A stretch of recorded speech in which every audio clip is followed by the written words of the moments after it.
Hey, welcome to WATP. I'm Carl. I'm here with my friends Lucy, Chris, Andy, Tab, and Jen, who were all hanging out together in Boston this past weekend. I thought we'd come on and chat about it. Welcome, everybody. Why, thanks. Thanks for being here.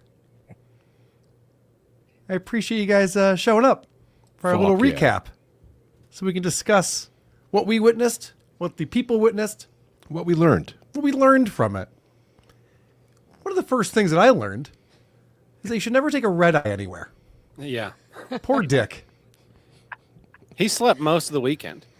Well, he also has a serious issue with his tinnitus. Yeah. He has just nonstop crushing pain. And I didn't realize it was as bad as it is. I know it was really, really terrible and crippling, and he's kind of getting through it a little bit. But even when we were setting up on stage, and he wasn't there for the sound check, but then when he came up, he's like, wanted to sit as far away from the monitor speaker as possible.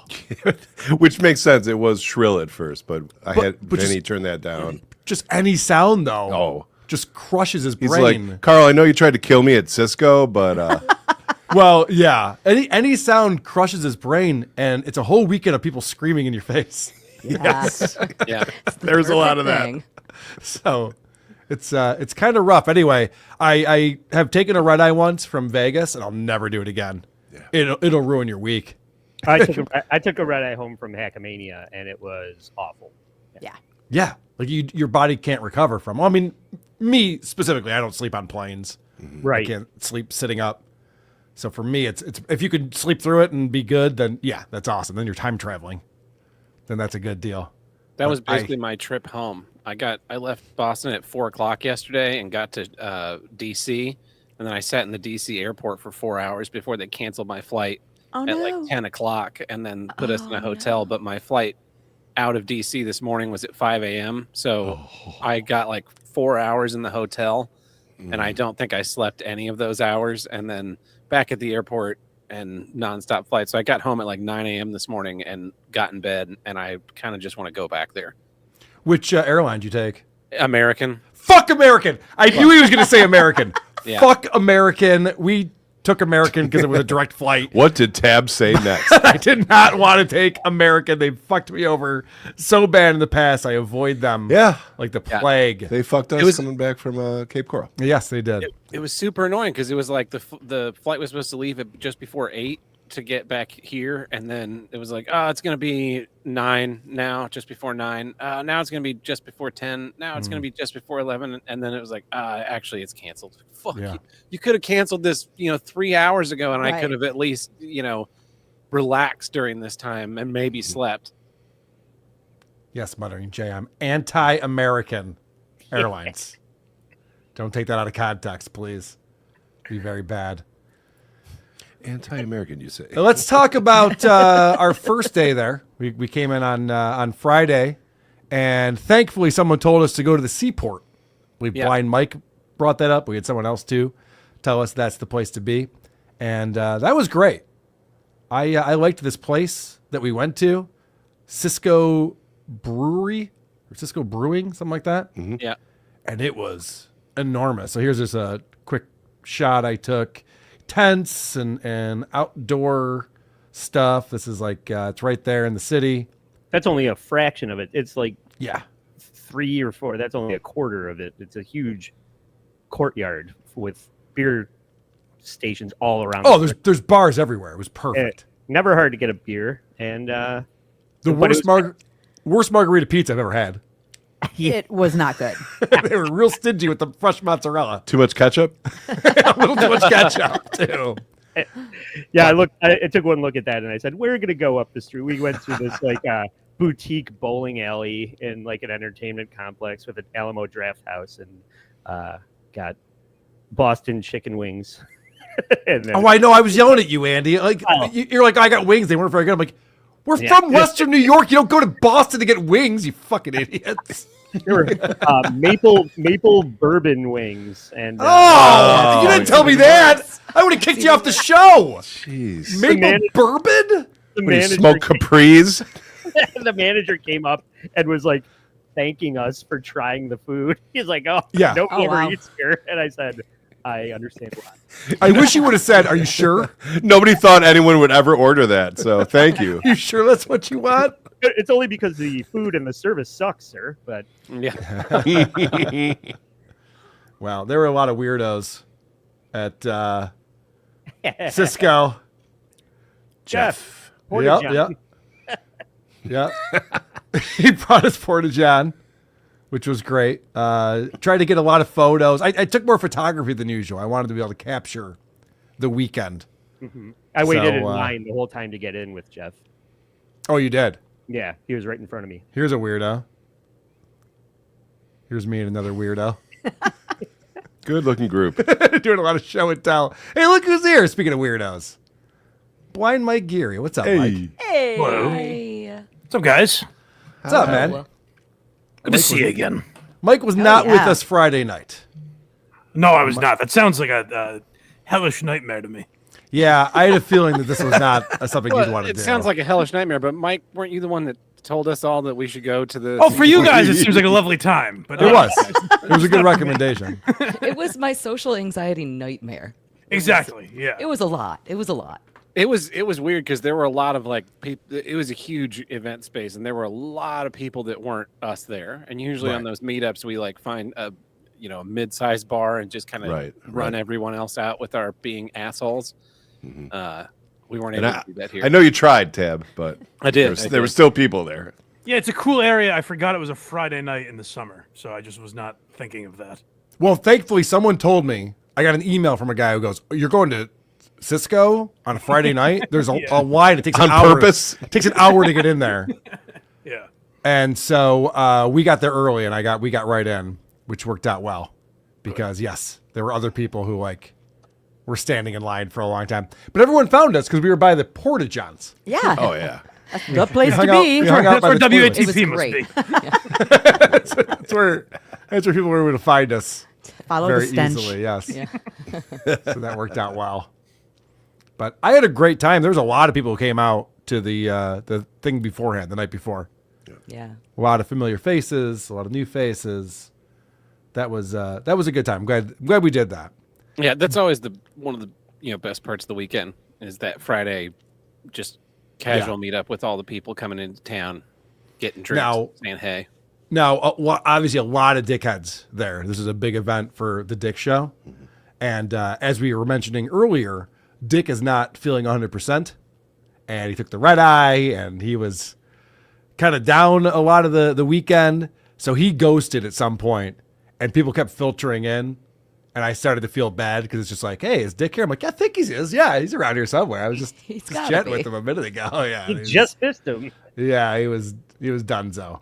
It's weird because I was on the show with Dick, but I never actually officially met him.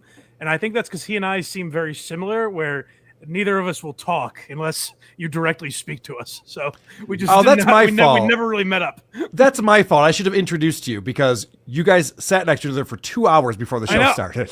And I never thought to introduce you. I forgot you guys haven't done shows together or anything like No, that. I didn't know. Funny Oh. guy though. Very funny guy. Very good entertainer. The show was fantastic. Anything else about Friday that you guys remember, or any other things that we should discuss before we move on to Saturday show day? I like. I- Go ahead, Lucy. Go ahead. No, that's fine. Oh, I was just going to say, it was a very socially overwhelming experience for me at first, but getting to hang out with everybody, I really eased into it. I had so much fun meeting and talking with people. I think, Tab, you're exactly right. That always is one of my favorite nights because I love getting to actually say hellos to people. And I feel like Hold on on, show day, Lucy, it's always too you're saying busy. two exactly different things. What? Social anxiety, a nightmare. It's Well, the beer, best. The beer And helped then with that. the alcohol helped solve that problem, as did Okay. meeting all the wonderful people. Okay. It was great. So I ended up having a wonderful night. Are you making sense of this? Am I the crazy It one? was horrifically wonderful. What don't you understand? You've got to be Listen up, drunk to Carl. enjoy it. That's what she's saying. It was a nightmare that became a wet dream, Yes. according to Lucy. Well, it depends on who you're asking. But. Yeah. I mean, we did see all those people the next night. I mean, that's also fun. Yes. I like that we had the polar opposite experience at the after hours place with Tab and Jen and Carl and I went to this place called Pink Taco on our way to a place that was highly recommended. It's either packed or not worth going to because we could see the place and there was a line around the corner and we said, well, we're not going to do that. So we went to this other place. Nobody was there and the staff sucked. They treated us like shit. They didn't want us there. No, they didn't want us there. Like, that place blew dog. Yeah. So Pink Taco, is that like a lesbian place? Because there was a lot of those. I know it's Pride Month, so maybe that's why. Well, it's a franchise. There's other ones around the country. I don't know. But is it just for like So, chicks who yes. like going down on other girls? Because I didn't feel welcomed there, I guess is my point. Well, neither did I. They didn't know that I'm a real just do it. They didn't get the memo. The wrong kind of gay, sir. Yeah, right. I said, don't you know who this is? And still wouldn't serve Jen. Yeah, I felt like the droids in Star Wars. Yeah, we don't serve their type here. Yeah. All right, sorry, I'll go sit out here. And then we're sitting out on the patio. They go, you got to get out of the patio. Like, why? We're doing... Because you're podcasters, asshole. We're literally... Read the sign. In Boston, even our gays are bigoted. Yeah, that place was really, really off, and that it felt like it was going to be open for another couple hours, but it also felt like they were trying to close, and they were resentful of the fact that anyone was there trying to, give them more money. Well, I sat at the one side of the bar, and they said, this side of the bar's closed. Oh, okay. Yeah. So, And then we went and sat on the patio, and they said the patio is closed. Yeah. And then we went inside, and they said you can't sit at any of the tables. Right. That's literally true. Everything that Andy just said is literally what happened to us. And then we're like, let's get another round. What the fuck were we thinking? Yeah, no. Next time, adios. Well, while that was happening, good old Vinny Paulino was buying me and Mrs. Vinny and Lucy Shake Shack burgers, and they were fucking awesome. Okay, so That I was chose so poorly is what you're good. telling me. Yeah. Yes. I was talking to, I don't know if Vinny's going to be able to hop on because he's a buff workout guy. Yeah, he's a He's health jogging nut. at the beach right now. I'm not even joking. I get it. I was talking to him. I did the creep off today. He's like, I don't know if I can come on. I got my cardio today. I'm at the beach. It's 112 degrees. He's jogging at the beach, but that's good for him. I'm glad. He's going to run into the water. He might die. But he was telling me that it was an interesting experience for his wife who's never been to one of these live shows before. Yeah. She was like, people are singing along with the jingles?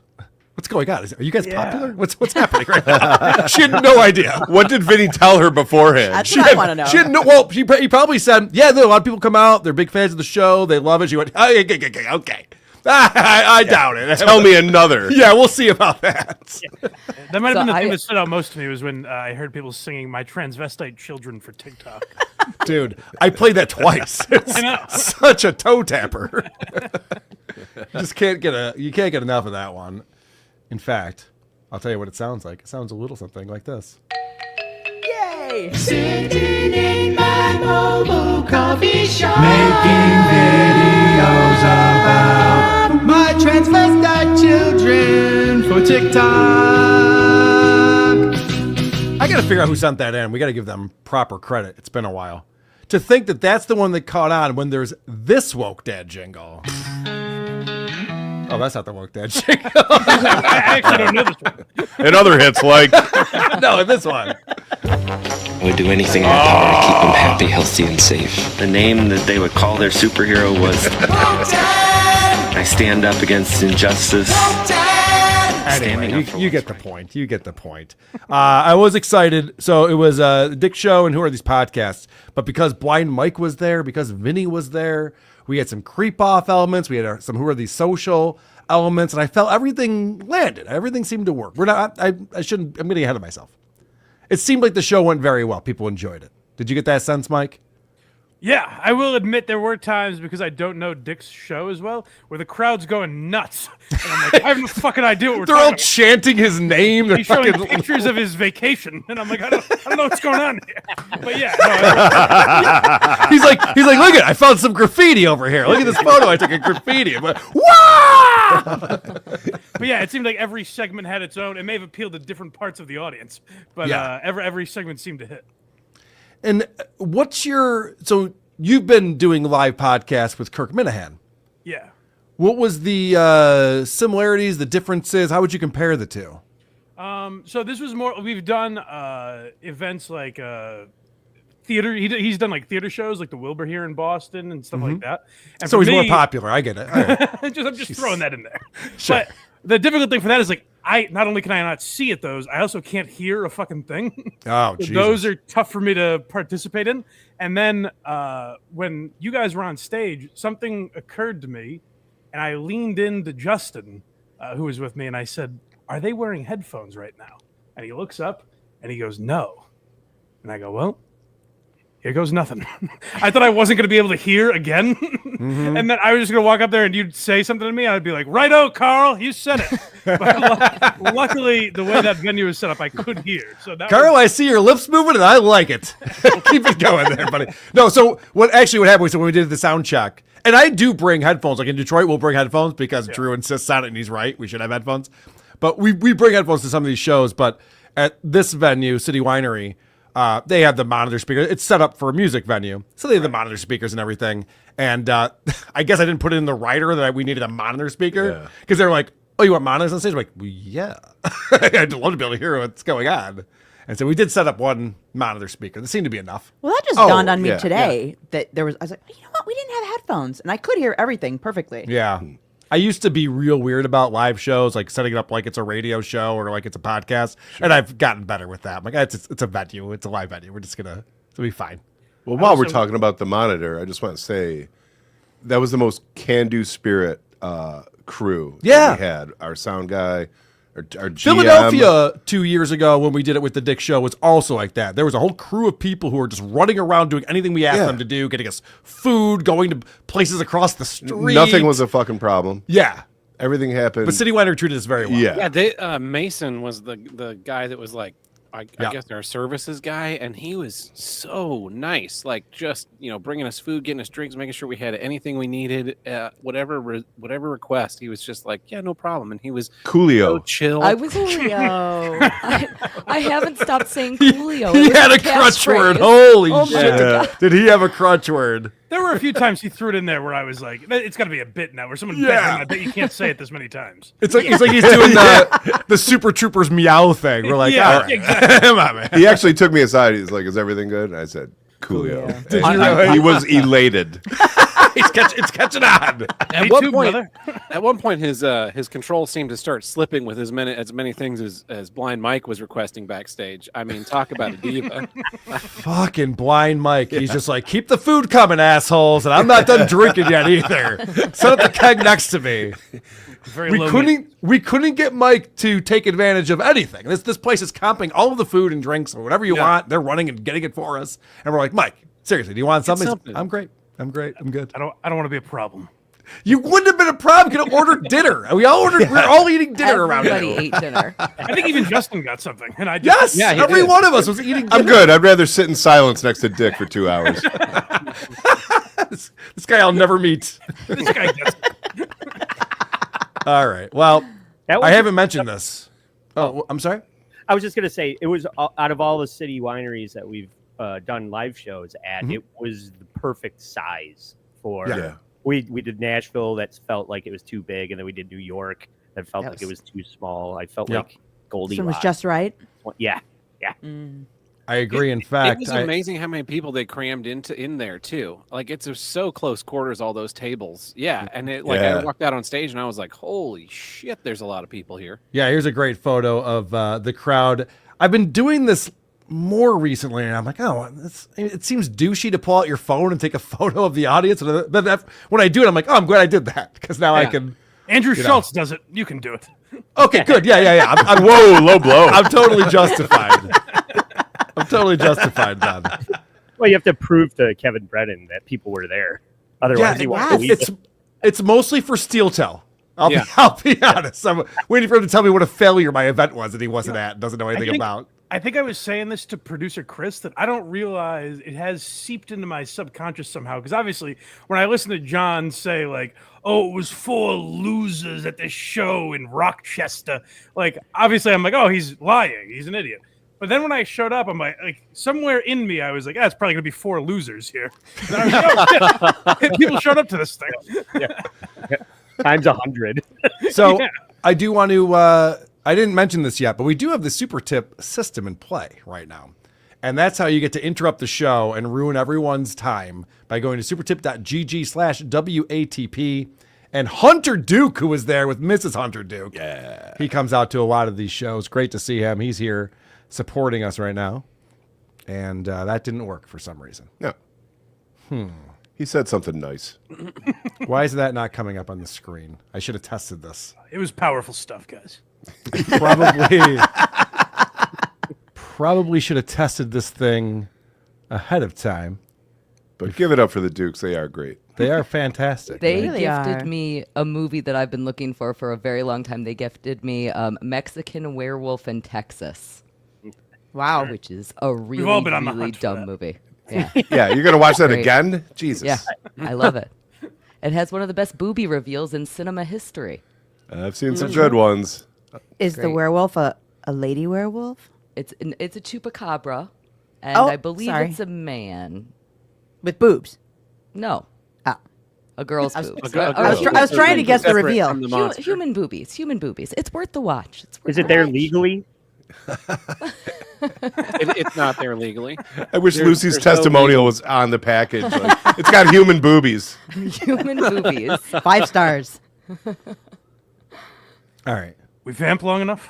No, because I'm not getting this to work. But I'll tell you So what. anyways. I'll go over to Super Chats and thank Jim Polgar becoming a YouTube member. Thank you very much, Jim.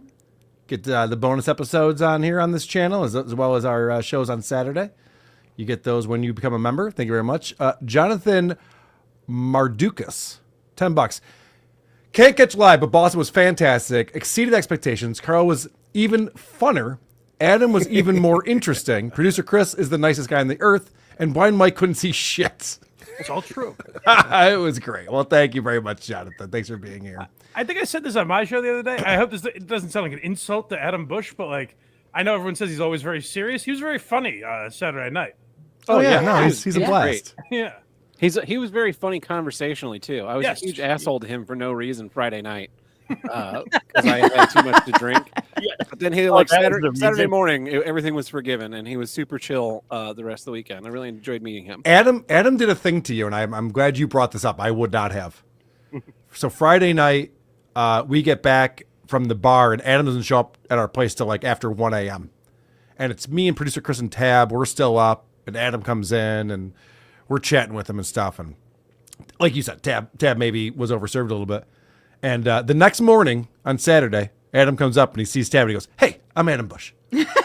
Nice to meet you." And I went, was that a move to like, in case Tab was blackout, he could think that nothing happened? Did he say I'm TV's Adam Bush? Because then I said to Carl, I was like, "No, we met last night, and I was a huge asshole." Tab. DD88, $5 says, "Hello from Boston. I missed the show, but enjoyed the video. Maybe next time. Good job, guys." Well, thank you very much. Speaking of TV's Adam Bush, what's up, Adam? Yeah, Tab, I was giving you an out. I was giving you like a reset. I had a feeling. Yeah, that was Thank very you. Yeah. sweet of you to do that. Because I didn't know what we were going to be like. You might have been like, no, fucking define art, motherfucker. You tell me where to move right now. Because that's where we left it the night before. The replay. You never know what you're going to get. And I was really happy when you were like, "Hey, nice to meet you." And then we had a blast. Yeah, Jeff Mossy, $5. "I loved meeting all of you, and the show was absolutely perfect. Andy and Lucy are now 2 of my favorite people on earth." Got good taste. It was No, he great said meeting Andy. Jeff. He said Andy. Oh, I misread that. Sorry. No, thank you, man. Thank you so much. I'm an acquired taste, okay? Dr. Omega, "I miss you guys already. XOXO Skola." And look at this celebrity who's here in the chat with us. Tony from Hack the Movies, $5. I'm sad I couldn't be there, but I'm also happy Vito wasn't there, so it balances out. Do you is the know operative why he word wasn't in his there? celebrity. Do you know Why wasn't Tony not there? Tony was not there because he had to go see the Oh, yeah. Batmobile in person. The same Batmobile that he has seen, I believe, twice before in person. Look, He went to see an inanimate object over hanging out with us. I would go see the Batmobile too. Listen, you could have, and you didn't. Yeah, you could have. So there. I'm sorry, I'm rebooting OBS right now. I feel like He also. Do you know what else? Do you know what else Tony just recently did? Tony just went to Gebhardt's. Really? Oh, I saw him. Yeah, he was there with He was Manny live streaming Muskets. With Manny Muskets. Did a great job opening the show. Somehow Manny managed to be in both places. Tony, you fuck. Yeah. Yeah. That's true. That's a good point. That's a good point. Manny was fantastic. He opened up the show for us. Yeah. And, Manny is very famously likes to bring drugs to these events. And I asked him if he brought drugs. And he said, "How much money do you have?" So I was like, "All right, I guess I don't get any favors from Manny. I guess my celebrity doesn't Actually fly. got a good pop from the green room. it did actually get a good pop in the green room. That's a good. Maybe next time, just pull him aside. Maybe maybe not in front of Be a everyone. little bit more, coy about it. Yeah, On you're the probably DL. right. I'm an idiot. I do everything wrong, Adam. TV's I've heard Adam they Bush. appreciate that. I don't know the code. I don't know the lingo. All right, so let's talk about the green room real quick. Okay.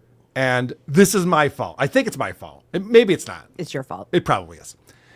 What happened is I get a schedule from the City Winery that says, "All right, Carl, get here at 3, sound checks at 3:30, meet and greets at 4:30, doors at 5:30, shows at 7:30. And I go, "Great, sounds good." And then we get there and I'm like, "Wait, why are there 2 hours between the meet and greet and the show? Do we need doors to be 2 hours before the show starts? And what world does that make any sense?" And we were all sitting awkwardly in the green room for 2 hours. Yeah. Just kind of every now and again, so we'd be like, so you guys hear about this thing? Like, yeah. Yeah. We told you. There were There's like a 11 point of where us crammed into a not room that wasn't really meant to hold 11 people. Lucy was eating her dinner on the floor because Carl's backpack was in a chair. That is true. Everyone else gets a chair, and Carl's backpack gets a chair. And Hold Lucy on. just stood I told her to move my backpack. Let's not turn me into a monster over here. Jesus Christ.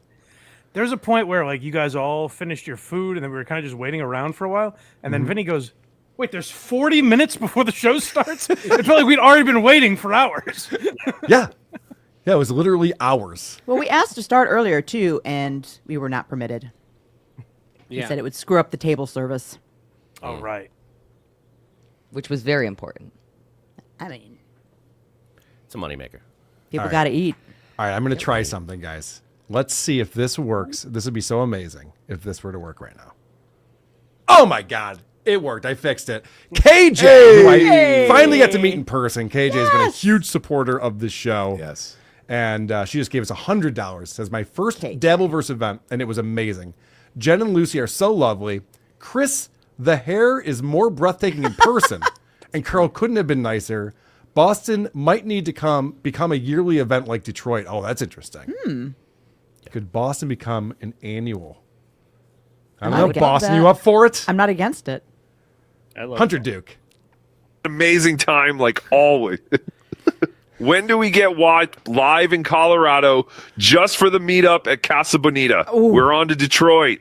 We are on to Detroit. I do like that idea. Yeah, that's a Doesn't good that idea. Casa Bonita have a little mini theater? It's got Probably, everything. yeah. Yeah. I'll tell you what, when we play Red Rocks, we'll meet up at Casa Bonita, right? We'll perform in the cave Perfect. at Casa Bonita. For all that is holy, do not let Big Chungus Blind Mike Geary sit on you. Our boy is no longer a small, lithe twink. But Jeshurun grew fat and kicked. You grew fat, you grew thick, you are obese. Then he forsook God who made him. Deuteronomy 32:15. Iran and Israel, sign a peace accord. Just do it! All right, well, it's getting political over Jesus. here. That is all I was talking about all weekend, though. So it makes sense that would be what my AI voice would be talking about. All right, Super Tip is back on, everybody. We fixed the Super Tip machine. supertip.gg/WATP. Thank you for that. How embarrassing in front of all my friends, too. Have it just not work like that. One thing we did all share in the green room was what that chat was just talking about. We all got to hear everybody's vocal reaction to how we look physically and how disappointed they are by the image they had in their head and what was in front of them. Very sweet. Mm-hmm. Yeah, I mentioned this at the show, but the funniest thing was I'm walking out for the meet and greet, and there's 65 people in the bar area waiting to meet us. And there's a lot of murmuring and noise and everything, and all I hear, plain as day, perfectly, is, "Whoa, Carl's way fatter than I thought he was." What the fuck? That was one specific asshole that was insisting on trying to pick everyone up. That was that guy. I want to see those pictures. I do want to see those pictures of all you guys being lifted up by that dude. Oh, right. It was. Oh, okay. Now I understand what you're saying. Mr. 138. Oh, so I the forgot reason, about that. Yes. The reason that he was so concerned about how big Carl was is because he was planning on picking you up in a little while. Right, yeah. Right. Okay. So it's not normal to yell when some guy walks into a room about how fat he is. Is that what you're telling me, This Lucy? fatty. Look at this I would big disagree fat with fatty. Mike's like, no, that's pretty normal. It's how people say hi. Well, no, it hurts more because you know he doesn't think you could hear him. So you know he meant it. That's why. Right. Yeah. Yeah. He was just telling his friend. Right. He wasn't like, hey, Carl, you fat Trying to fuck. hurt you. He was just observing honestly and reporting. Yeah. Right. That might be the worst part. Thanks, Adam. That might be the worst part about it. Now For that I think about clarification. it. Appreciate that. All right. So I fucked up the schedule. It was way too much time between the meet and greet and the show. I don't know why that is. But I got to give myself credit for one thing. I really rode their asses about having bartenders on duty during the meet and greet because do you remember Philadelphia? Yes. And we had 60 people next to a bar with a bartender who hadn't opened the bar yet. He was just making busy work for himself, just wandering back and forth. And did not mind negative attention, I'll tell you that. Didn't give a fuck. And the worst part was, which is actually great for me, is that all of us had a stocked bar back in the green room. So we're all going and getting drinks and coming back out and talking to people. And all the people who paid for it couldn't have a single drink. That was so shitty. It was so weird the way that worked out. So anyway, at least here, I was like, well, if you're going to have people in at 4:30, make sure there's a person there who can serve beverages. And they did. Although, conversely, after, when everyone wanted to drink at the bar, only the artists could get them. And it was embarrassing. Yeah. Because this They guy closed early. Yeah, this guy wanted to get me a shot so bad, and he's waiting and waiting, and I believe his name was Jackson, was like, well, I'll get him a drink. And I'm like, I'm not going to be that guy. No, thank you. Oh, jeez. That's a first for you. Yeah, 10 minutes later, I was flagging him down. I'm like, I actually will have that drink. Can you even get a shot in Boston? What a fucking weird city that is. No when it comes- doubles. when it comes to drinking. There's no happy hour. I think this is something that Dick pointed out. Yeah. Happy hours against the law. So, actually, this is funny because I went to Cheers on Monday before leaving town. Yeah. And I went and ate there, and they had a sign that was happy hours, but it's no H in it, and it was discounted appetizers, but, drinks are all still full price. Well, So it's I'll like hors clarify. d'oeuvres. Yeah, please. You can have happy hour. You cannot. It can't be willy nilly. So if you do a happy hour, it has to be every day at 5 p.m. You can't change it or anything like that. It can't be just on the weekends. It can't be just on Wednesdays. Who runs on this platform, Mike? What is the Who's logic the behind politician who's going, guys, we're going to make happy hour very inconvenient for everyone? A recovering alcoholic. Before I was of voting age, I had no say in this. I'm going to move to Massachusetts and run for state house. That's going to be. You got my I'm vote. going to move there and vote for you. Yeah. Tab, was that the Bull and Finch you went to? Yeah. Nice. I would have went. I didn't know you went. Yeah. It was kind of. I just went downtown and was wandering around and was like, let me, might as well do the most touristy thing you can do. I love how all the bars around it are called like 3 cheers. Cheers to you. Trying to get all those suckers to come in. Just the Google Maps, it just eats it up. Like, oh, I saw Cheers. Let's go there. Oh, cheers. As I was walking in, this like hop on, hop off tram tour was pulled up to it, and like 15 people got off, and I was like walking down the steps as they're all getting off. And I was like, these people aren't getting seated, but they actually sat them all pretty quickly. Good. Yeah. I'm glad to hear those strangers were able to get sat. For such a small place, it was like, there's no way you can get this many people in here. But So it really was personal against us everywhere we went. Yes. And that's why you got such bad service at Pink Taco. Oh, God, it's the worst. All right, let's talk about the show proper. The audience was the best. They were great. Yeah. And I might be my expectations because I know a Dick show audience can get rowdy. I've been at these shows before. This is my first rodeo. But I also was concerned about the people who showed up at 4:30 and the show starts at 7:30. And I went, this is a long day of drinking before the show starts. And we're going to do a 3-hour show. So that's, add 3 more hours to 3 hours, whatever that is. 6. There's no way to know. Who said 6? 6. That's why he's center square. Tab spent the weekend with me and went, this guy's a fucking idiot. I got to explain to him what 3 + 3 is. I get it. I'm dumb. It's true. And yet, for some reason, even by the end of the show, Jen's going around with the wireless mic, talking to people. They were coherent. Yeah. They were using words and forming sentences. They were plants. Nobody. Carl, why are you so awesome? I get that a lot, actually. And grab my note cards here. I did not get so puked on. polite and so engaged. Yeah. It was I good. only heard about one person passed out in a puddle of vomit in the bathroom. Oh, really? I didn't hear about that. What did my brother do? Yeah. He was a problem. Yeah. Now, this is the other thing I heard about, but I didn't see myself. So I'm interested in what you guys' experience was, because I was on stage for the whole time. Dick does his thing. He shows his little PowerPoint presentation. And as we were talking about before, people love that. Here's a photo I took 3 hours ago of the city. And then we did it. Tab was up there, and he was talking about his shit, which I do want to talk about with you, because I really want people to get on your case and help you with that. So remind me. But then we go in and we do Trisha Paytas and Lizzo did a podcast together, and we follow that up with Fat Watch, which is nothing but fat people falling over and humiliating themselves.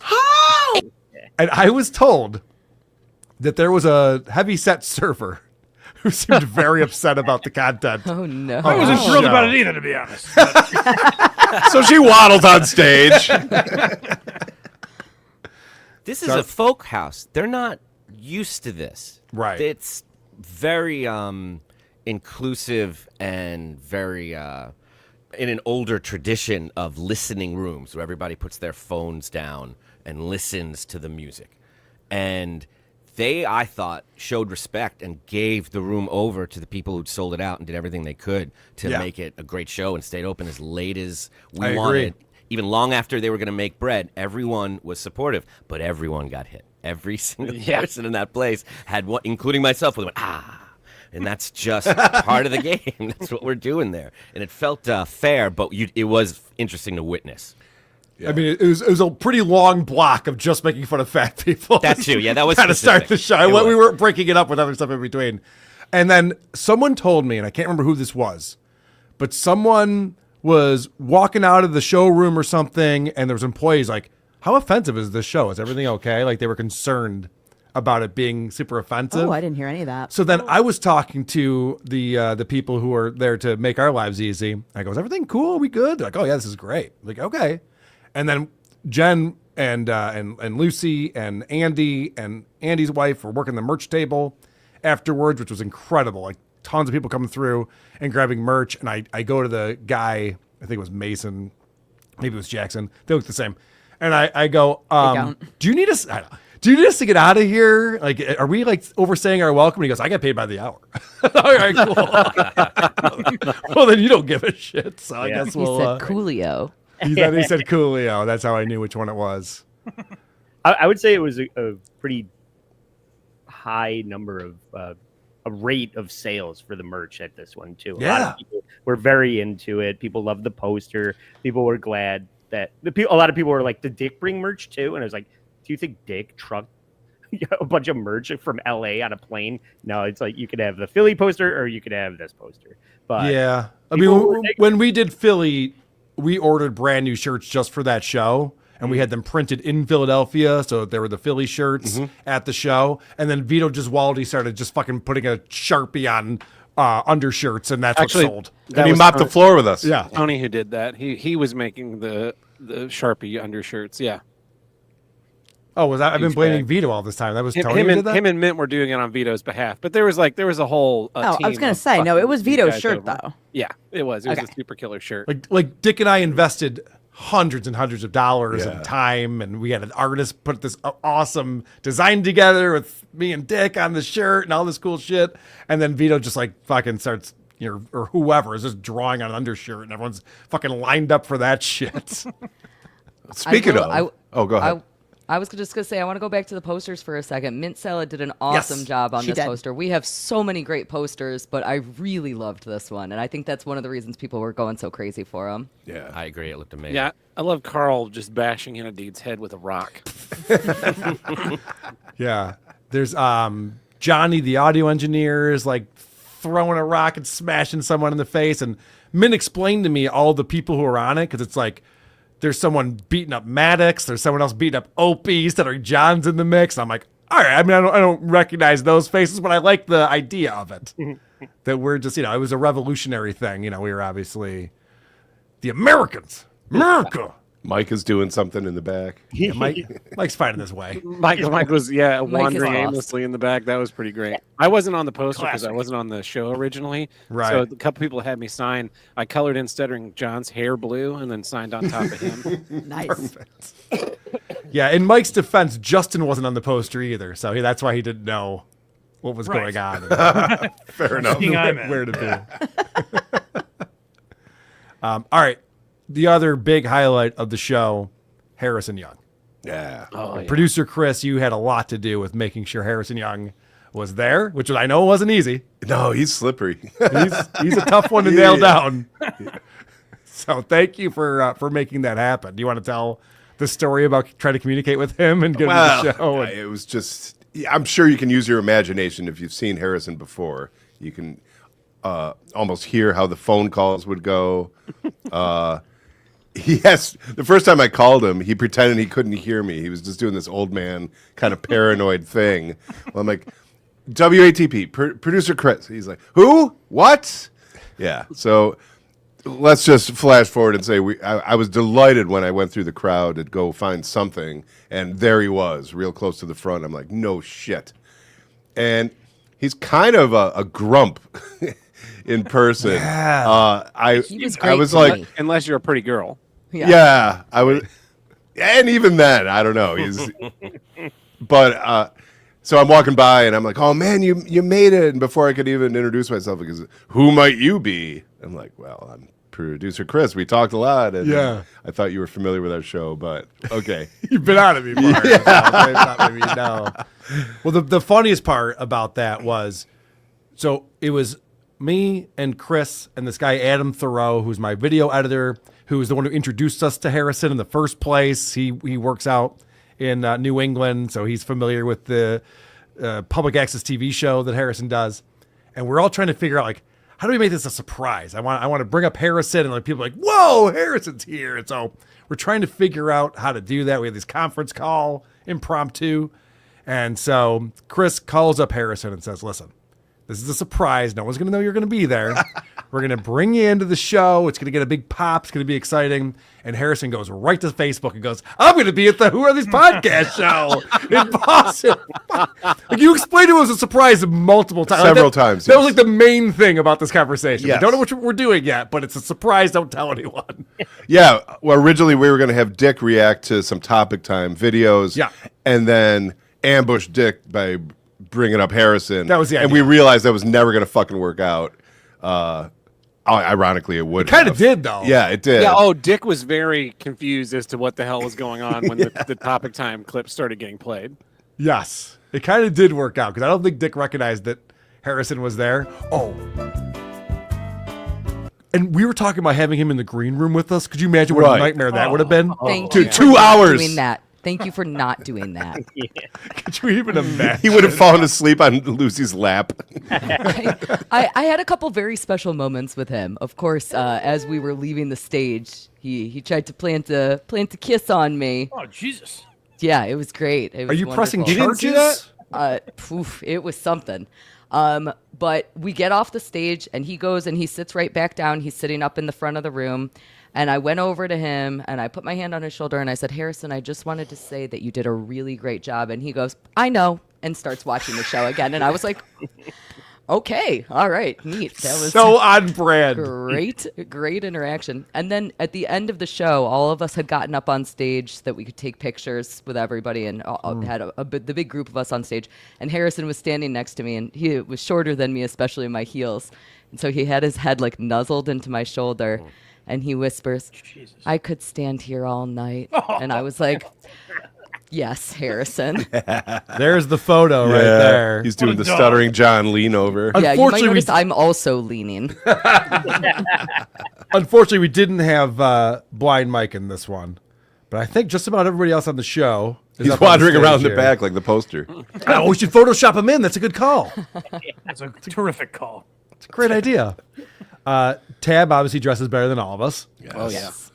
And I thought Harrison would wear his polyester suit. No It shit. looked like my he had biggest- come from mowing the lawn. Yeah. Right. It's even sweaty and dirty a little bit. Yeah. About a year ago, he stopped wearing those polyester suits and he started really leaning into the t-shirts. And that was one of the main questions I really wanted to ask him about. And I completely blanked on it and didn't ask. Oh, I think you could have I done an wanna know. hour-long Harrison. I want to segment. know.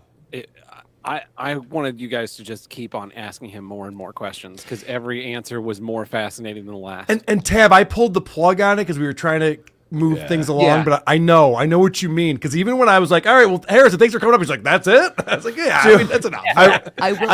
I got him there. I pulled clips for it, and then I had to give up my seat. I had fucking Oh, questions. shit, I'm sorry. No, I didn't know we where had else to put him. We had to keep it moving, but you know. I because do Dick think tried that- to sneak away from the show at that point, right before topic time started. Dick's like, 'cause I didn't realize how much pain he's in. He's miserable. Right. And so he goes, all right, man, I'm going to take a break. I'm like, no, you got to be here for this. Like, that was kind of the whole point of having Harrison Young, was to get his reaction. Dick asked Harrison the best question, which was, what advice do you have for Carl so that he can succeed? That's right. Oh my God, that was amazing. Do you remember what his answer was? His answer was, yeah, he can keep featuring me. Yep. More topic time Yeah. segments on Yeah. the show. And so That's we're how all, you get famous, Carl. This is what we were all trying to figure out. Does Harrison know we're making fun of him? I was Is he fine with about that? to ask that. Do you think he has any concept of what that was? We were all trying to figure this out. This What was would an he say? There hours-long- was an event held in Boston for me the other night. Yeah. You know? This was a conversation that lasted hours Friday night. We were going back and forth amongst each other, and I don't think we ever really came to a full consensus, but it was a fascinating point of discussion about whether or not like he knows that he's being made fun of, whether or not like he knows. Well, that- we have a psychologist here with us. Adam Bush, what do you think? What's your take on this? I'm curious. What did his Facebook page say? I was just gonna look. Have you seen what did he wrap this up? What did he say? Oh, I haven't looked. He to just see. said, Yes. had a blast thanks to Kaylee and Carl. Fuck you, Harrison.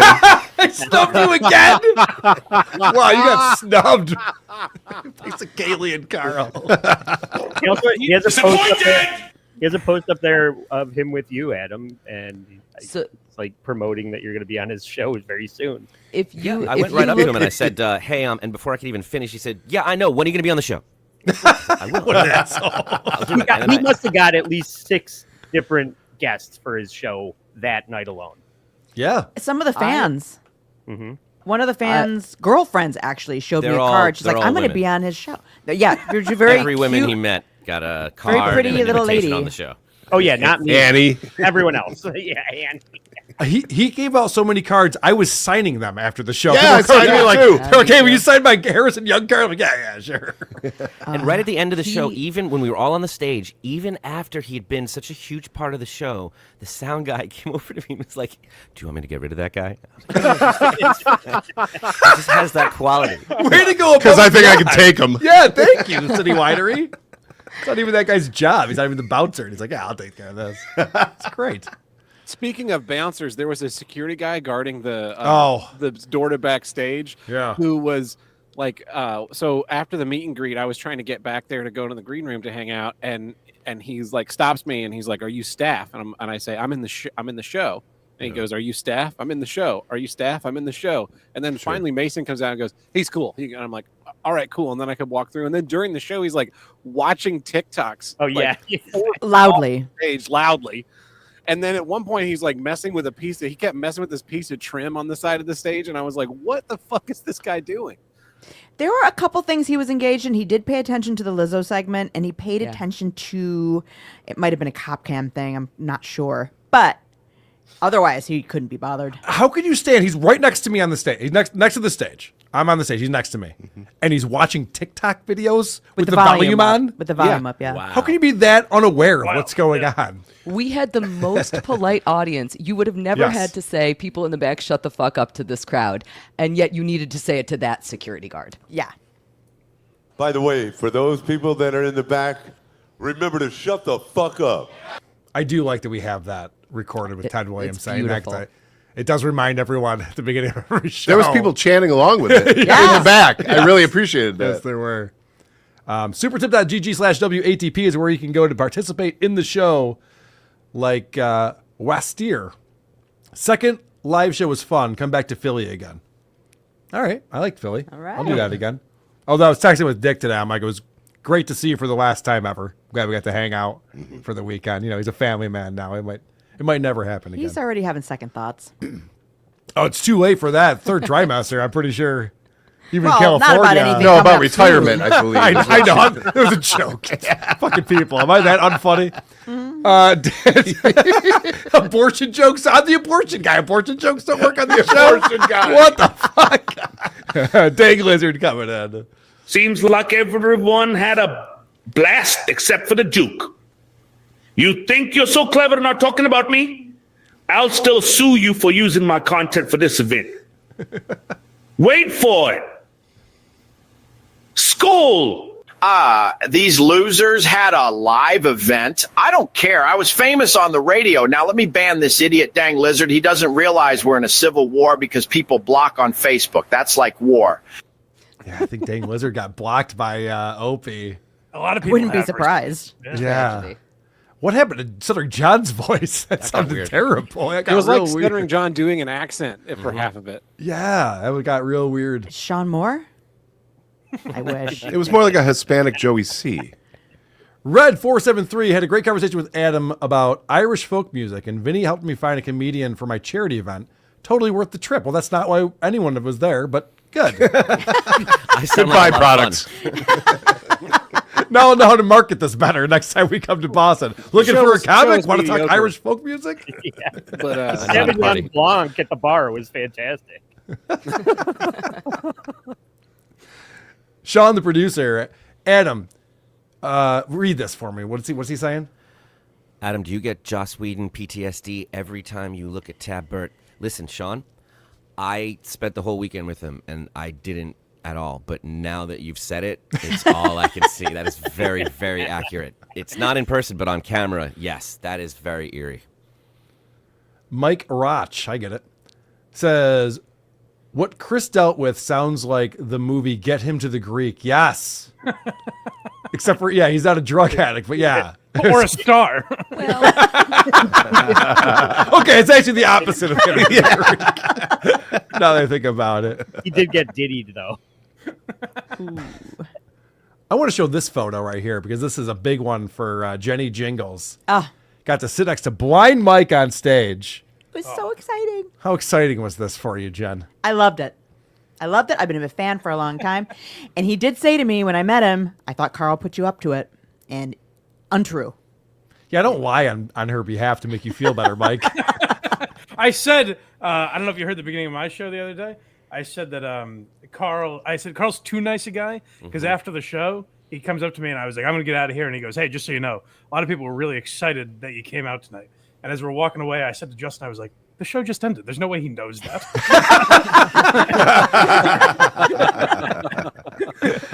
It is the truth, though. People were very excited that you came out to the show. You were great on the show.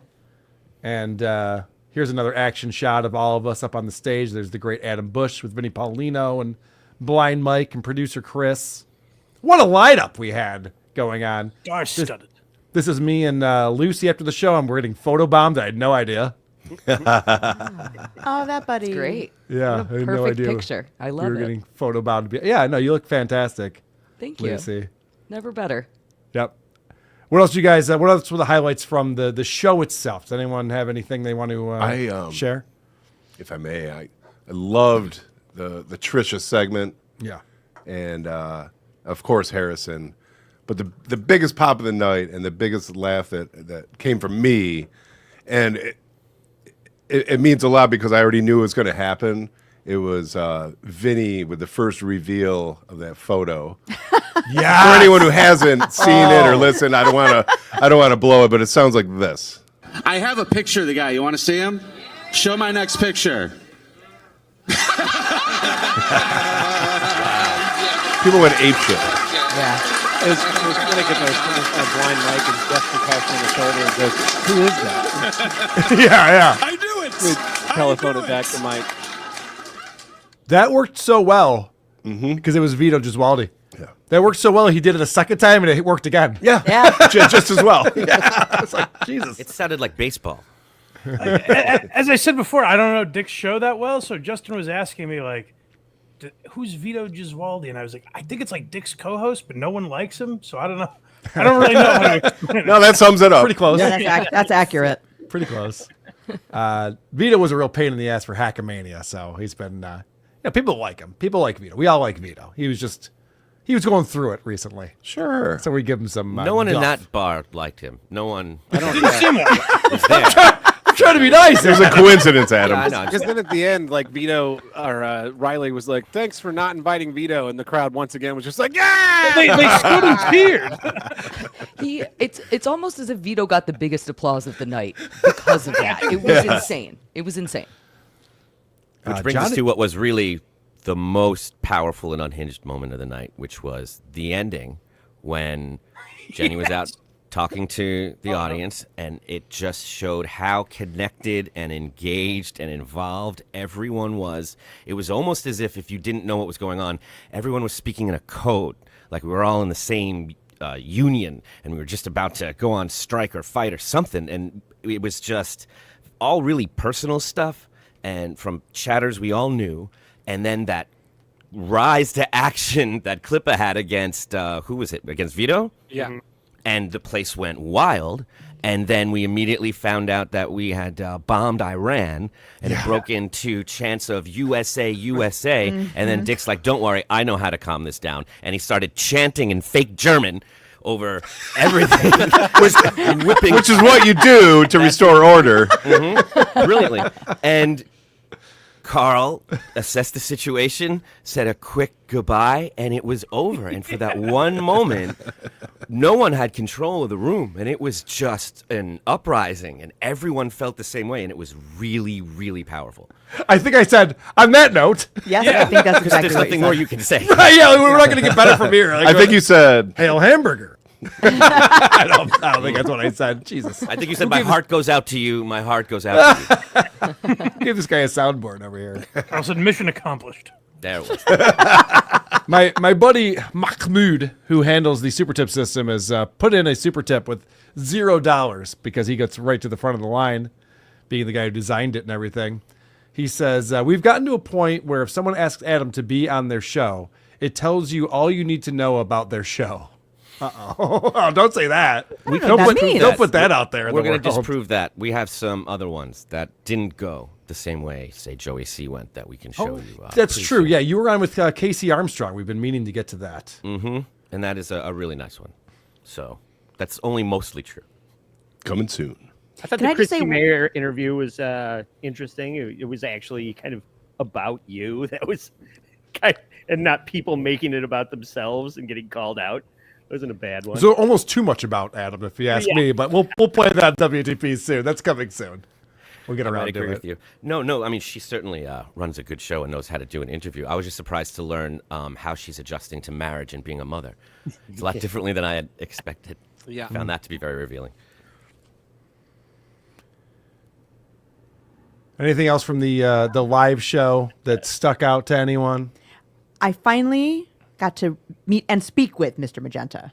Oh yeah, Mr. Magenta was there, which was very thank God I exciting remembered to for play me. his song because I completely forgot to prep that. And there may be a collab coming down the pike. Yeah. He finally got his prize from years ago. That's right. Yeah. So I'm just saying, if you hadn't played his song, imagine how that dialogue would have gone down. That was, I've said this before, but I don't know how important this is. But we did a live show. I've heard a lot of great feedback from it. People seem to really enjoy it. And there was no Aaron Imholt. There was no Opie. There was no Maddox. There was no Stut Joe. No Stuttering John. So we might be a 2 or 3 trick pony. That's my point here. And obviously not one. There's more than one when it comes to the show. But we finally found something else. What do you think? Trisha Paytas. Well, go ahead, Andy. I just wanted to, my show being All Apologies Podcast.com. Go find it. I kept inviting people to the after parties. Oh, we're definitely going to the Green Dragon. I'll see you there.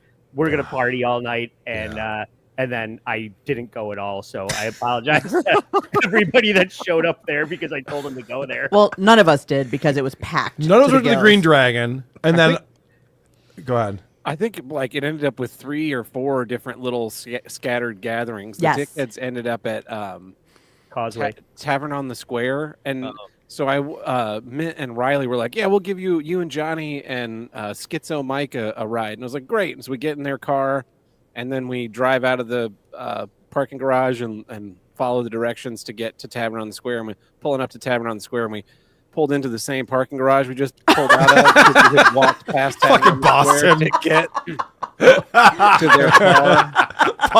Boston really is the worst. You miss one fucking turn and you have to drive through the entire city. Big Ben, Parliament. That's all I kept thinking was that European vacation. Every time. So I had it after the show. I just needed. I didn't sleep great the night before. I was exhausted. I wanted to go to the Green Dragon. I said goodnight to Andy and Mrs. Andy. I'm like, I'm just going to Uber back to the Airbnb. Yeah, we saw you. And thank you. That's where I was going with this. It turns out everyone shows up 20 minutes later. They're like, yeah, we were all watching you grab that Uber. Yeah. You were the luckiest boy in the world. We paid, Adam, I think you were with us, right? We paid $10 to get into that place with that shitty cover band. Mm-hmm. Yes. And then all we wanted to do was be anywhere else. We're like, where's Dick? Where are the other guys? Is it over there? Is it over here? I get there and it's just like Grant and Jerry. I was like, I talk to you guys all the time. We talk to somebody else. Yeah. Can you be someone else? There was a select group of people that we got to talk to. Like you said, it all just got fractured and everyone up in different groups. But the people I got to talk to and hang out with, it was fun. We hung out for a little bit. And then we left, and I thought it was everyone got along from all these different shows, from all this stuff. Yeah. I was so surprised when everyone was screaming all the intros. I thought I'd have to introduce Rob Saul and let them know who that is. Everyone cheered at his name, and that and Harrison being there proved that you can respond to this stuff in other ways. You can actually embrace it and fill a room to roaring applause of people that mean it. It's all really kind of up to how you process it, because it's right there and available. And the fans and all the podcasters feel like it's all one.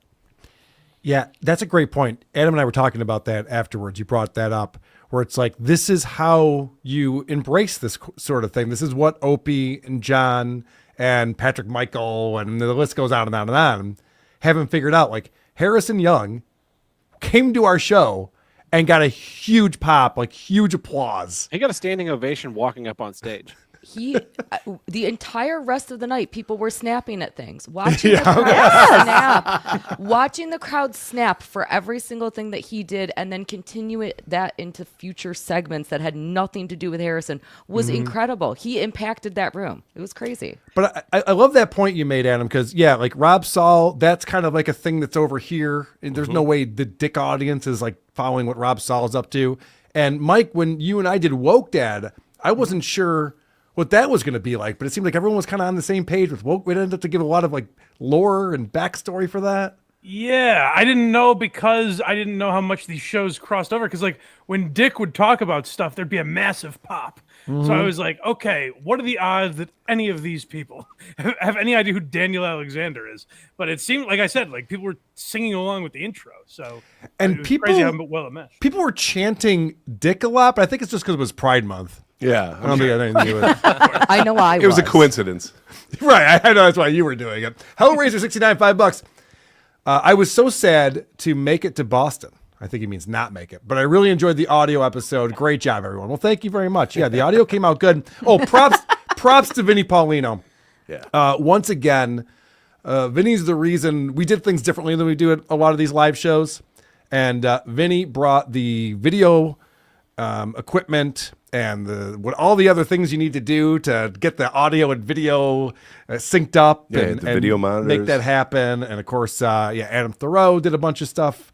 I got complaints on Patreon. We didn't get the video up all that fast. It was a lot because there wasn't a shot of us with the video. The screens were all over the place. So I had to get my video editor to find the right videos and sync them up in the right places. He did a fantastic job. But props to Vinny Paulino. Hellraiser 69. I meant not make it. Yes. Damn Butterfingers. Now I figured it out. Timothy met McDonough. him? This guy almost made the show, I think, because he says, "You're welcome. Glad the suggestion had such a huge pop." So Timothy's the guy who said, "Hey, Lizzo was on Trisha Paytas' show." And not only was that the main segment for WATP, I continued to clip that on the airplane back, and I made that point devil point when I got home on Monday. I was like, I was messaging with Shuli because I was supposed to be back earlier and, flights and nonsense. So I didn't get back. American Airlines, go figure. So I didn't get back in time. So I showed up late and I don't think Shuli was ready for this. I'm like, yeah, I pulled some clips out of play. You got to see this. They cheers pizza. They cheers Domino's pizza with each other. So that was an amazing podcast episode. Yeah, I was listening. I was listening to the audio on the plane on the way home. So that'd be the third time I heard you with the clips in the living room at the Airbnb, Yep. Andy and Lucy doing their homework, then Yep. the show. So it's really the fourth time. Yeah. I'm still laughing my ass off. It's still funny. Yeah. Yeah. One of that was, a lot of the time on show day, all of us are kind of sitting around in our Airbnb and everybody's pulling clips for everything. That was probably the most that I've ever heard people laugh at any show on a show day prepping for it. Carl, watching you listen to that and just hearing you explode in laughter, and then Andy would explode, I would be doubled over. Tab, I think you were listening to it for a little while and doubling over. Yeah, we're in different rooms. You just hear pockets of people like losing their minds. It really united us. That is one of the funniest episodes that I think we've ever covered. So good. Shardy McDonough's $2. I'm late. Any skinny Chad stories? Yes, thank you for bringing that up. I wanted to bring that up. I'm still alive. We noticed. Which is amazing. No one expected that. He showed up. So Skinny Chad is great. He showed up. He had the hamburger pants that he sent me, but a better size. They were double XLs. And he wore them like a cape the whole night, just like embrace it, which was great. Because I was like, this is awesome. I'm glad you got those pants, and everyone was talking to him. So I thought he handled all of that very well. He seemed to have a good time. He did come up to me and say, he goes, Mike, I know I listened to your segment, and I understand why you think I'd want to kill Carl. I don't get why you think I'd want to kill you. And I was what a wild thing to say. What a sweetheart. I was like, all right, man. I'm just like walking backwards. All right. I need an adult. Justin? Because That's you really said funny. that. What you just asked me. That's He's why. right. Yeah. Correct. He did, in case you're curious, because I think you are, he did come to each one of us wanting some form of closure or something, and I believe he got it from most people. I don't think he did for me, but I think that's probably on me. But it was very comforting for this community to know that multiple people whispered in our ears, like, let me know if you need any help with that Skinny Chad. And one of them was a cop who showed his badge and was like, just find me if you need any help with that Skinny Chad. I'm zooming in on the photo. So I have the audience photo here. We can go through around the room and see people. There he is. He's got the hamburger pants on, like a cape, dressed very nicely too. Dressed up for the occasion, which is more than you can say for me. I didn't do any of that kind of thing. There's an actual black person. Not even making that up. Is he Actual serving? black Was that person a... there. No. He's okay. wearing a shirt and tie and enjoying the show. What? There's Koof. I don't know if I'm doxing people right now. Timothy McD. There's an is over undercover here. cop. This is the guy I bought drugs from. Anyway, you get the point. Old Dachshund Carl. I really am. Can't help himself. But yeah, you brought up something that I kind of glossed over, Lucy, which is one of the things I love about doing these live shows is all of us hanging out in the Airbnb together, prepping the show, because typically I have nothing prepared until day of the show. And by typically, I mean every time. Yes. So that's typical. So we all get together and we start handing out assignments and people start watching things and pulling clips and we collaborate on stuff. Adam and I were sitting down and kind of doing some editing when we were looking at the Rob Saul stuff. Like, is this interesting? What about this? Find that kind of stuff. And I think that's what makes the live shows maybe different than our regular shows. Because the regular shows, everyone just kind of shows up and goes, I brought some clips, and we just do it. Where it just, he just I said said it. I said the line. Fucking said the line. God damn it. I caught myself immediately. Say the line, Bart. Anyway, I love that atmosphere that we have at the Airbnb, all kind of collaborating on it. before the show and putting that all together. I think it's unique. A lot of the time, it's just kind of all of us sitting in our own little spaces and not really interacting with each other. But again, there was so much energy this time. Everybody was having so much fun with the clips that they were doing. We were all interacting. Everybody was laughing and going, "Oh my God, I can't wait for you to see this!" Like it was a great experience. Yeah, it was very educational to see everybody's different approach to it, and I definitely learned a lot of watching how everybody does it. I assume there's one way to do it, and that's the way I've been doing it, and that's correct. And you see other people are worried about other things that make it, just as good. And I found a lot of stuff that I could steal. Yeah, Adam was going to bring Quadfather getting drunk and saying gay stuff for 5 hours straight. That was you're like, oh, Carl, you got to see what happened at Quad show last night. This is wild. He is just talking about gay sex and sucking dicks and sitting down on penises, and it was interesting. It was. He likes what he likes. It was, and I went, yeah, but Rob Saul was talking about the smallest penises. Can we just do that instead? Yeah, and you could feel the whole room go like, yeah, I'll go with that. That's the thing. That was an amazing segment. Watching from the audience, I was so stunned at what a person will say on the internet with almost zero prompting. Yeah.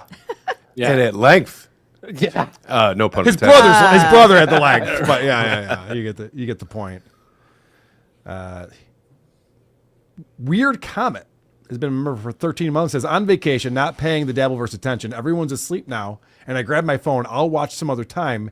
Can't handle Italian commercials. Oh, this guy just wanted to show off that he's over in Italy on vacation. Oh, look at me, guys! I go out to Italy on vacation. I go to Boston. It's not even vacation. Fuck, you got me actually. Sunday fun day. We didn't. We were having different ideas on what to do. I know Dick brought up renting a boat and going out on either a river or an ocean or something. So he did. We all stayed at the Airbnb. Yeah, he did. He did not. No. It turns out there's just way too many of us to really pull anything off, and it actually worked out better than we all just kind of went out for some food and hung out and watched Darmann. Watched a lot of We did Darmann. watch Darman. Oh, interesting. I was excited to maybe go do something, and then we ate lunch, and I was like, I could really just like lay still for the rest of the day. And that's what we did. Yeah. And it was awesome. It really was. It actually worked out. I think that was the best use of our time. It helped that it was oppressively hot out. It was hot out. There was an NBA championship Game 7 going on, so there was that. There's a lot of things going on that we could have done anywhere but Boston. But it was very much what you'd expect and hope from all of us in terms of what we love to do, because we couldn't just watch Darman. It had to break off into groups of where's the studio located? How do we get there? How do we get jobs there? They have opening? How do we infiltrate, make a documentary, become a part of this, and then report back? We couldn't let it go, and I'm sure it might happen. Oh, I hope so. I'm sure Adam was offended by this, but I kept going, Adam, you got to get a job working with this guy. I don't know why you're not on these things. He's like, well, Carl, it's non-union. It'd be a real big problem. I don't have the chops. It'd be a real big problem. He was explaining how Hollywood works to me. I appreciate your faith in me, but that's, I just love that Adam's explaining how Hollywood works. These people actually don't have real careers in acting. And you don't say. For obvious reasons. Yeah. It's just a different kind of career. It's a different thing. And I'm wondering how much of that is what you hear about Shen Yun and stuff. That dance company where it's what's really happening? Because it feels like propaganda, but we just can't figure out what they're selling. Well, so Shen Yun actually is, that's the way they maintain their visas. Oh. They're anti-communists. So it's human trafficking. Yeah, they can only remain in the United States if they continue to work. That's why they produce the show every other week. They're also fucking crazy. It's the only company I've ever seen that reuses gaff tape. So they lay down their dance floor and they tape it down and then they roll it back up into rolls and reuse it. It's whoa! You were gonna throw that out? That's Depression era shit you hear about from your grandparents would do. We don't all have tape money, Tab. And is the show itself anti-communist propaganda? Is that what the message of the dance show is? I don't really remember what they talk about. I mean, it's a beautiful dance, but and they do talk about how they can't do this in China because of the Communist Party line. But it's mostly just a nice little dance show that is $20 or something to go see in any fucking city in America every 3 years. Yeah. It's like Bozo the Clown. There's always one everywhere. Yeah. Evan Brennan, member for 3 months, says, I was excited to see Blind Mike. Oh, thank you, buddy. Did you get a lot of that, Mike? Did you get a lot of people going, holy shit, Blind Mike is here. This is exciting. I don't know about holy shit, but yeah, people were very nice. At the That was meet just and me. greet, I got to sign a copy of what's it called? One Too Many DVD. That was really Yeah, me too. Someone yeah, gave me one of those yeah. to sign. Probably the same Yeah. person. I was more gonna, than one. I was gonna say that before because you asked like any similarities to like other live shows I've done, and much like the Minifans, you hear certain things about like a lot of these people online. They have a certain reputation, and then in person, like couldn't be lovelier for the most part. You know? Yeah. I'll never forget our first time in Chicago. We had no idea. No idea. Because we're a show that clowns everyone and we're jerks and we have a lot of fun being jerks to people. And we hadn't done video yet. And we weren't a video show yet. We didn't really know what the interaction would be. We're not reading super chats back then. I mean, the show's gotten way better now. And so we didn't know what the audience interaction was going to be like. Right. And everyone was so lovely and so nice. You're like, oh, okay, cool. All right. I didn't know what kind of vibe I was putting out there. It worked out well. And Justin kept saying this to me after the show, where like he was like listening to people interact with me and talk about like Stuttering John and stuff like that. Mhm. And Justin was like, because Justin's like mildly interested in that stuff, and he goes, you know what Stuttering John doesn't get?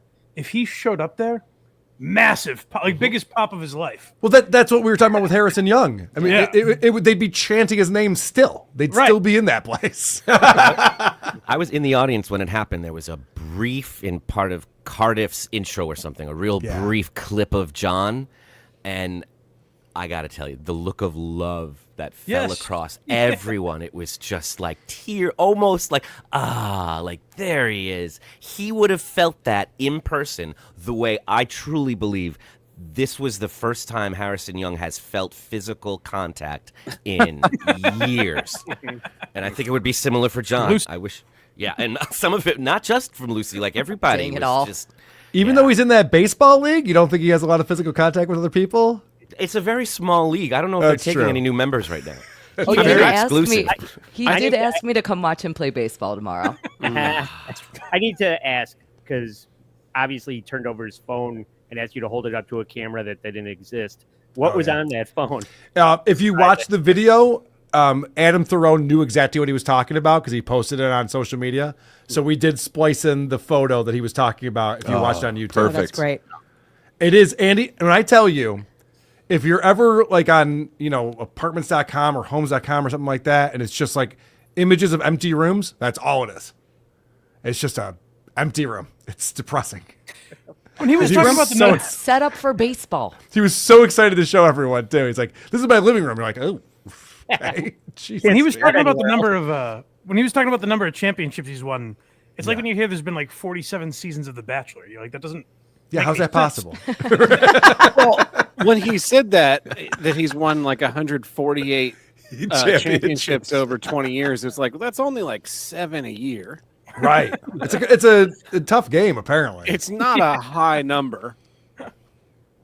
And he plays these 6-game series, and Lucy did a great job of asking the important questions about how it all works, and I still don't understand it at all. Yeah. Apparently you can get a grand slam without anyone on base, so it's all very confusing to me. When you make up the rules, you can do whatever you want. Seemed kind of arbitrary. But you would think he would win more when you If he make made up up the the rules. rules. Right. Am I high on glue, or were there cats involved at one point? There used to be cats. Okay, thank you. And in the baseball? In the Yeah. baseball. Huh. I feel like the cats They were. got sick of it. I feel like there was a cat that was like a base at They were one tired- they point. were tired or of a it. boundary. Cats suck at baseball. Well, we don't know how he's doing it. Okay. Steve says, Boston was a great show. I didn't talk to any of you because I was as high as a Georgia pine, but it was a blast. Nice. Well, thank you, Steve. That's high. I appreciate that. Pony pretty Power 2 coming in. Pony Thanks for the amazing show. I can't wait for the next one. I also can almost guarantee that Skinny Chad did not kill anyone. Okay, that is true. Wow. But we're not Patrick missing Michael, anyone. Patrick Michael voice coming in. Yeah, Pony Power 2. That was great to see him. It's great to see Lockie. Yeah. No. Lockie does such amazing. He came out Friday night. He was out at the show, and he has done so much for the Dabbleverse and the Creep Off and everyone's shows. Which one of you guys has the artwork? Andy does. Okay. Mm-hmm. Yeah, So and he made us he made some very nice artwork for us that I have not seen in person yet. I don't think anybody's seen in person unless Andy cracked into it, and I am very excited. Yeah, me too. It's awesome. And when everything was wrapping up at the end of the night, we were trying to maybe catch up with Dick down at the bar that he ended up at, or at least where we thought he was. When we got there, nobody was there. But on the way there, Lockie was taking us on a detour to show us more of art that he had done on a hotel wall. Oh, that's awesome! Showcase his so stuff talented. at a walking tour of Boston. Modern day Michelangelo. Yeah, and he's great. Pretty incredible stuff that he does. Well, I'm going to duck out, but I just want to say that this was a wonderful weekend with all of you, and I was so excited to get to meet everybody. Thank you for having me, and I'll see you guys all soon in Detroit. Lucy, Woo, Detroit. Lucy, you rule. Thank you very much for all that guys you rule. do. You guys rule. Thank you, everybody, for not getting killed by Skinny Chad Zumach or anybody else. Yay! All right, bye. It's the least I could do. So no problem at all. So flying back on Monday, that was when I flew back on Monday. Boston did this weird thing. I still don't know why. There's this tunnel that takes you to the airport. You go under this tunnel. It's like an expressway. And then you get to the airport. They closed it. They just closed the tunnel. Oh, yeah. Yeah. What, We do what, that sometimes. what do you know about this, Mike? What was going on? Just to fuck around, you know? Okay, I thought so. That's what I thought. Because what felt like It's the SJ Army. I get it. We get in an Uber. Jen and I get in an Uber. We're the last ones to leave. I hope we were the last ones to leave because someone left things there that I had to grab. I hope I didn't steal someone's stuff. Nope, you Okay. didn't. All right. Jen and I are the last to leave the Airbnb. And we get in an Uber. And, you know, like, I'm one of these people who's kind of impatient. And I'm looking at my phone. It's like, You don't say. you'll get there at 11:27. Cool. And then it's 11:34. And then it's 11:40. And then it's noon. And then it's 2:30. Anyway, the point is, they rerouted us off the expressway, the direct route to the airport, and put us right in the exact middle of Boston, the hardest place to navigate in the world. And we were just in, because they were doing that to everyone. So the amount of traffic was so frustrating. And I felt bad for our Uber driver because I don't think they charge more, right? No, It's still- and that was a big I waste should probably of his tip time. them, actually, now I think about it. Oh, God. Jesus Christ, Carl. But anyway, so we get to the airport, and everyone had gone through this thing because everyone can't get to the airport. Sure. So we're just trying to drop off our bags at American. There's only one person working there for some reason, and a line that goes on forever. And everyone's coming up going, they're boarding my plane right now. I got to cut in front of you. And I was like, no, fuck you. They're boarding my plane. You're not cutting in front of me. So it's just like everyone was pissed. And the woman who was like grabbing the bags was having the worst day. Yeah, she was just like, There's like idiots there. She had to run and like use the kiosk for them. Oh, they were There's dumb. a whole line of people going on. That's So- funny because I was like 2 hours behind you heading to the Yeah. airport, and they must have opened it back up because it was like 15 minutes. But I'm glad you got stuck in DC then. It took two Ubers to do it because the first one pulls up, and I get in the car, and the guy's like, "You're going to the airport?" I'm like, "Yeah." He's like, "I don't go to the airport. I'm canceling this. You got to get out." And I was like, "What? Are you?" That's fucking against their kidding me?" terms of service. So then I get out of the car and call a second Uber, and I was like, "Well, hopefully this one works out." That's really weird. So I tipped the second guy very well because the first guy was an asshole, and there's no way to rate him, and they cancel your ride.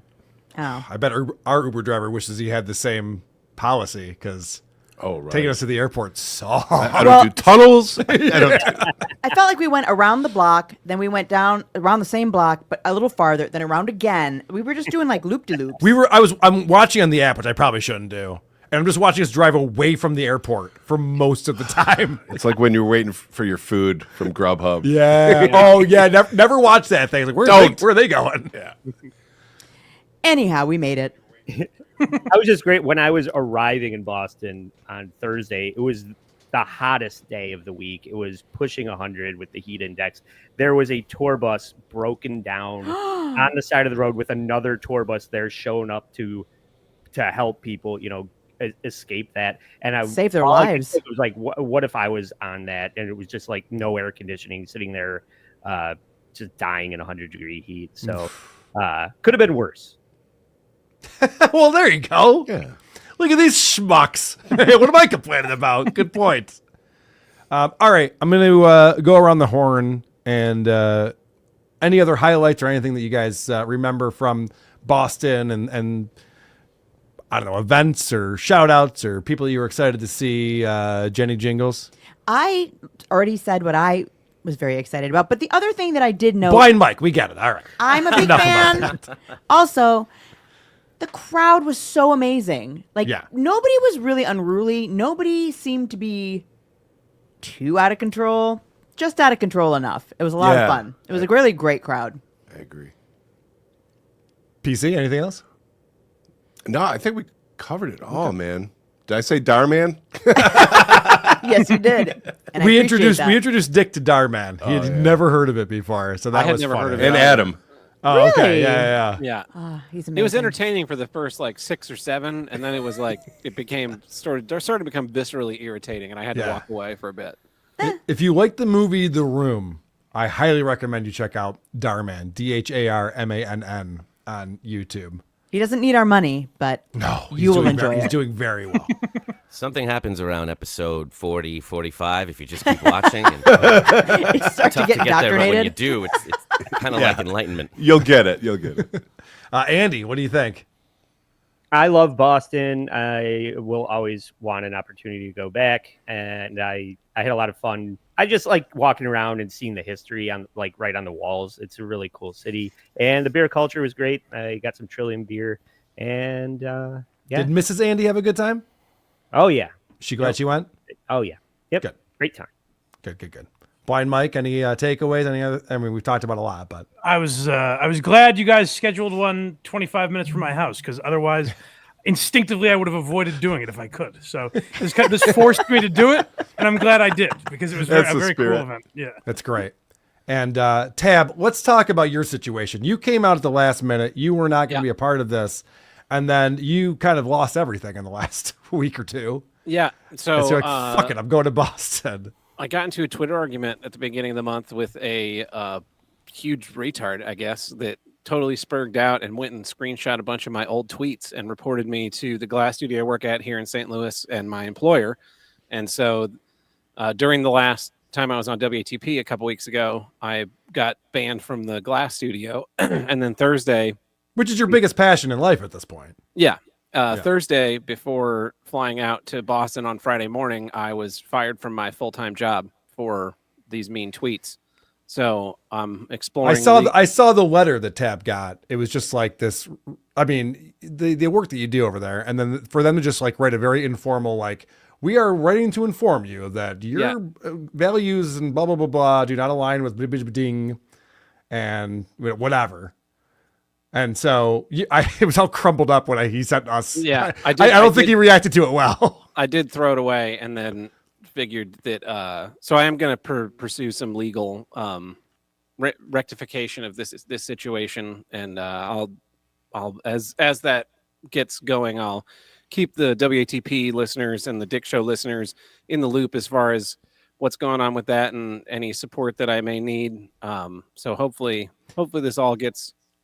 Well, you said it on the live show, and I forgot about this, that Elon Musk had put out a thing where he's like, if anyone gets fired for anything they put on Twitter or X or whatever, then I'll support their legal fund. Yep.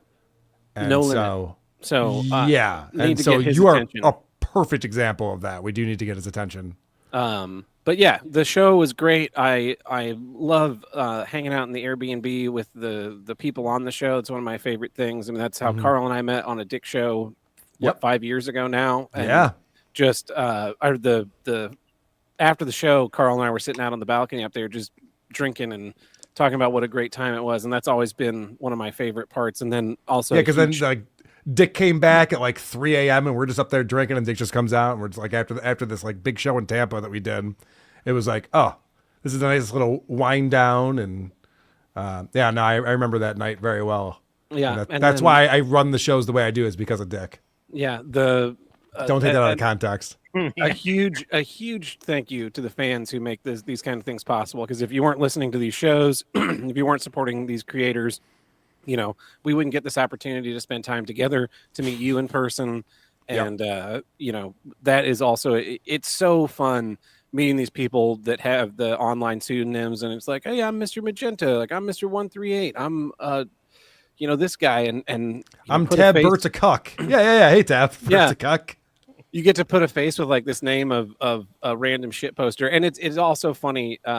They are all incredibly nice. Like for as hard and heavy we go on the internet against one another, calling each other fat and losers and retarded, and making fun of other people. There's been a bunch of stuff on social media recently about how like the people that shit post on Twitter are actually happier in their entire lives than people who don't. And I think that it's a great example of seeing that when you meet these fans, and like they're all pretty well adjusted, normal guys that just like to have a laugh. And sometimes you laugh at someone's expense, and sometimes you get made fun of, and you just kind of, I guess I am a fat loser.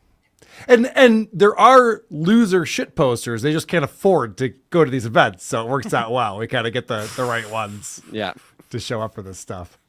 It really is like you hear about wanting to see Mad Magazine behind the scenes, and then you go. I've been to DC Comics, and it's just like a corporate office. It sucks. Yeah.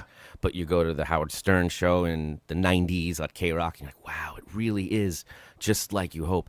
It's something about when people have similar taste and they all get together. It really just, even from the Dick show, everyone got along so well, and it really was like, for me as someone who was a fan, what you would hope it would be. Like everyone doesn't disappoint, and everybody's contributing. Everyone has the same taste, and just all the Dick people and all of us all kind of sharing the same beliefs, even though it's just about this stuff, like Johnny, the audio engineer, and all of these guys sharing the same.